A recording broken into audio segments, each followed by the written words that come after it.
We're here today at the NAACP Freedom Fund Awards, and we have a special guest here with us today. I'm Ryan J. Cobb, the Master of Ceremonies here today.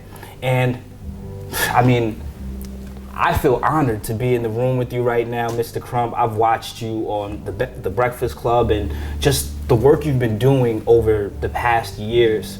So, I kind of want to talk to you about open season, but I also want to get into your childhood and where you grew up, how you grew up, and what led you to the path that you're on today. Certainly. Well, Ryan, first let me say it's an honor to be with you.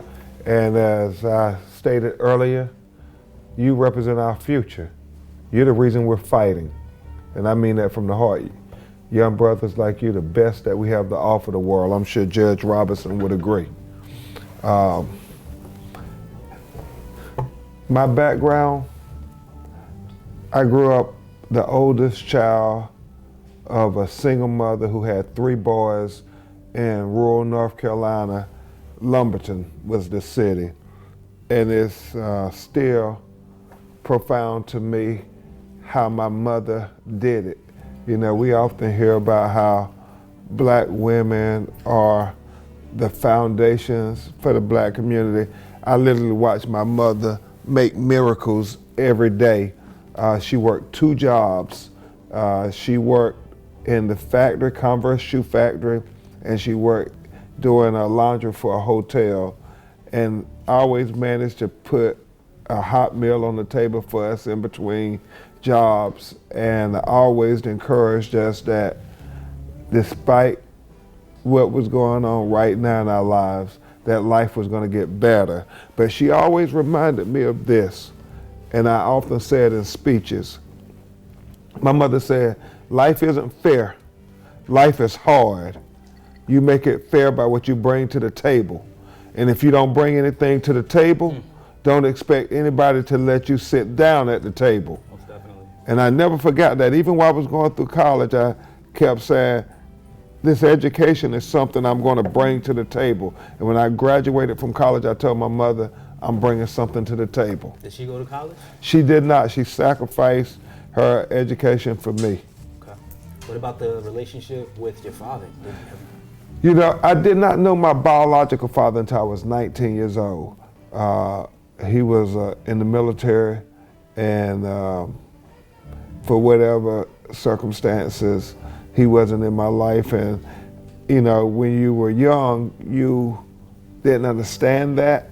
I had uncles who tried to fill that void, but, when a child doesn't have his father, it has some psychological effect on them. But in hindsight, I think that God doesn't make any mistakes. There are no accidents. I don't know if I would be the same person I am today, have that chip on my shoulder, have that edge when I go in the courtroom, always out to prove that you legitimately have a right to exist and achieve just like the other boys and girls. That's what I was going to ask you too, do you think something like that, not having a father, not that it held you back, but I think it lit a fire under you that said, you know what? I want to go out here and make something of myself no matter what. I'm not going to let not having a father be the reason why I'm not successful. I'm going to be successful for that exact reason. Yeah, Ryan, I do think it exponentially played a part of my psyche, even to this day. Being born in the projects play into my psyche. But also these incredible, strong women in my life. My mother, my grandmother, who to me was the wisest person who's ever lived on this earth, even though she only had an 8th grade education. My grandma, my Mitty is how we affectionately refer to her. She was the matriarch of our family. And I remember my grandmother always telling me, I want you to be legitimate. I want somebody in our family to be legitimate. And that still stays with me to this day.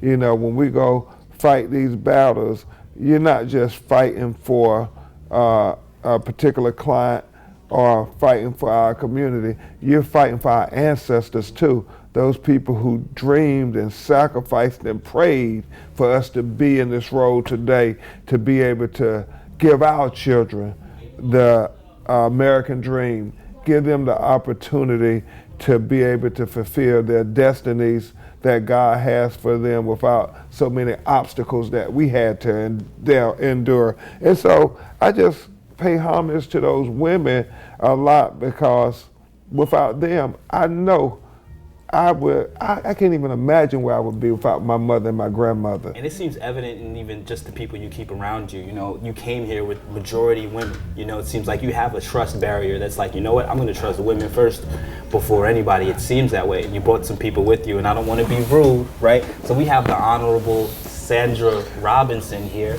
So can you tell us what your role is with Benjamin, or how you've grown to be his friend and developed the relationship over the past year? Well, first of all, thank you for having me and allowing me to talk a few words. But this is a powerhouse. It's a powerhouse.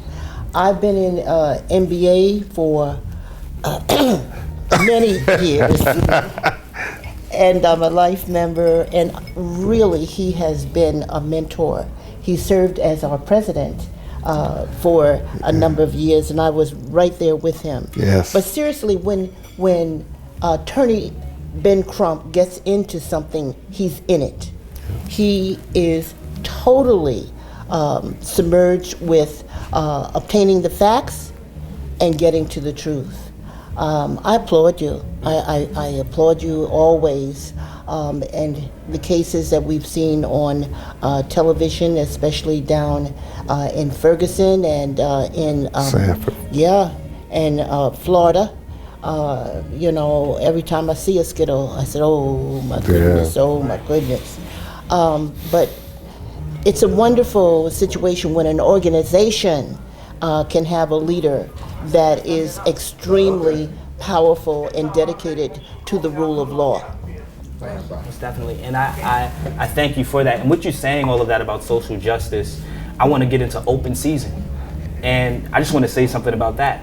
Because why did you pick the name Open Season? To me, when I think of open season, I think of when my father would take us hunting in October. I knew you were right? going to say that. Yeah. So why the name Open Season? And it is open season. Just like we spoke about in the very beginning, it's open season on young men who don't have fathers. And everybody's not as lucky as you to have the confidence to go and use that as fuel to succeed. So why open season? And tell us a little bit about the book and where you want to, where do you see that book innovating and transforming the lives of young African American men and women in the United States? Certainly. And to Judge Robinson, who is my dear friend, and I'm very humbled that she would say I'm a mentor, because they all mentored me in the National Bar Association, the largest association of lawyers of color and judges of color in the world. And so we have a very close bond as African American attorneys and judges. And so we live on that legacy. Thurgood Marsh is my personal hero, who was a great National Bar Association member. Charles Hamilton Houston, Percy Sutton in New York, Johnny Cochran, all these great heroes and sheroes, Constant Motley Baker. And so it's that legacy what I stand on. And so when HarperCollins, this one of the largest publishing companies in the world, kept asking me to write a book after Trayvon Martin's case, and I kept thinking to myself, well, Trayvon was the #1 news story in the world. It's been chronicled pretty good. I don't need to rehash that. And you know, his parents wrote a remarkable book from a personal standpoint about who Trayvon was, that was transformed to the documentary that Jay-Z produced. And then I started working on Ferguson, and they said, well, do one on Michael Brown. And again, that was one of the top news stories of 2015. So I said, I don't need to do that story. And then they said, Ryan, they said, do an autobiography. And I said, man, I'm too young for that.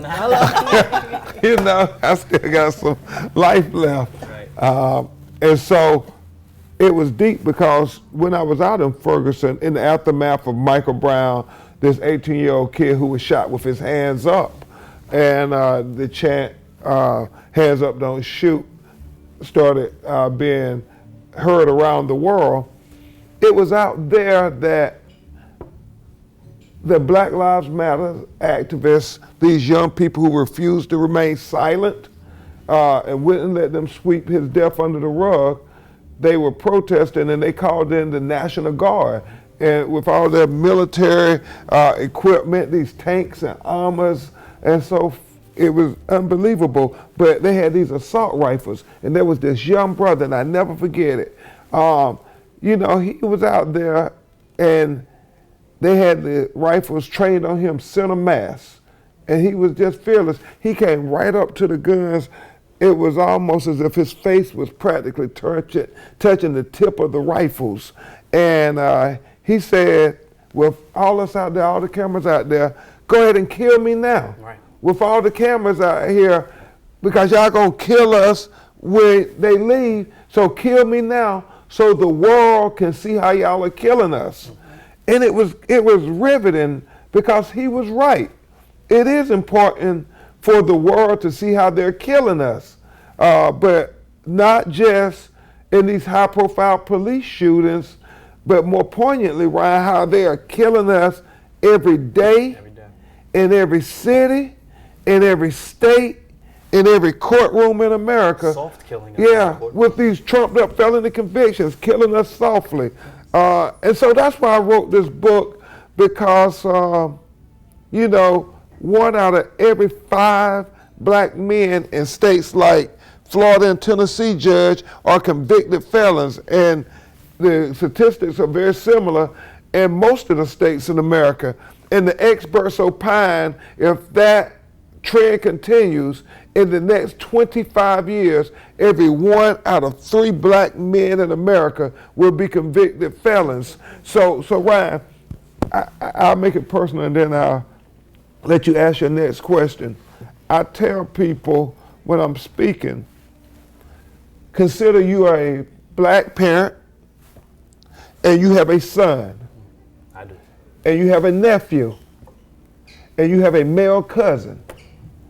And while they're young children and they're playing maybe 5 years old, 6 years old, observe them for a minute or two and see if you can figure out which one of those 3 are going to become a convicted felon in the next 15 to 20 years and live a permanent life as an underclass citizen. Because once you become a convicted felon, things change in your life. Very much. You're a slave again. You're a slave again. You're able to walk around freely. They got you in the system, and you answer to a parole officer or a probation officer, which is in many regards like a plantation master. Yes. And that is what they are trying to legally do to us, even in 2019, to extend slavery by another name, but it's just the same when we call it the prison industrial complex. Most definitely, most definitely. I thank you for that. And this is my last question, because we're about to have some fun tonight and honor you for releasing this book, Open Season. Yes, sir. I just want to know, what's next? You're still young, you're still energetic. What's after Open Season? And honestly, actually a loaded question, what's next for you, and where do you see Open Season transforming over the next 5 to 10 years? Well, I'm very grateful. The book, Open Season, Legalized Genocide of Colored People, is in the top 25 best-selling books on Amazon worldwide. So I'm thankful to everybody. New York Times, best next. Yes. Well, and from your mouth to God is, Ryan. You know, I fancy quoting Ben Franklin, who said, democracy is like 2 wolves and a lamb voting on what to have for lunch. He said, you know, you don't have to be a rocket scientist, Judge, and how that's going to go. Right. But then he said, liberty is making sure that that lamb is well armed to protest the vote. And so what we endeavor to do with this book, Open Season, is make sure those young lambs in communities of color are well armed to protest the school to prison pipeline, well armed to protest voter suppression, well armed to protest racist Jim Crow laws like Stand Your Ground, well armed to protest environmental racism that would see young children in South Central Los Angeles have a third of the lung capacity as children living in Santa Monica, California. Wow. And make sure they're well armed to protest, Ryan. Most people who go to jail and go to prison, they only have to worry about losing their constitutional rights. But when minorities, especially women of color, go to prison, not only do they have to worry about losing their constitutional rights, they also have to worry about losing their reproductive rights. As late as 2014 in the state of California, there is documentation of black women and Hispanic women being coerced into forced sterilization while they were in the Department of Corrections and in prison. And they're actually, I'm sorry to cut you off, they're actually increasing the late-term abortions in a lot of these states. So you're able to give an abortion up to birth now in certain states. Yeah, it's crazy. They're legalizing the genocide over and over. The laws that are supposed to protect us are the very laws they're using to kill our people. And so that's what we try to explain in the book, so our young people and everybody can learn from it, and we try to hold a mirror to America's face and say, you have to acknowledge the hypocrisy, you have to acknowledge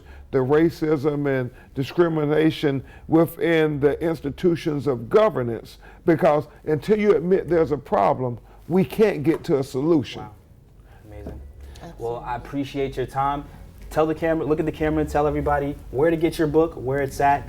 To give them your social media handles, your websites, everything about you. Okay, I'm attorney Ben Crump.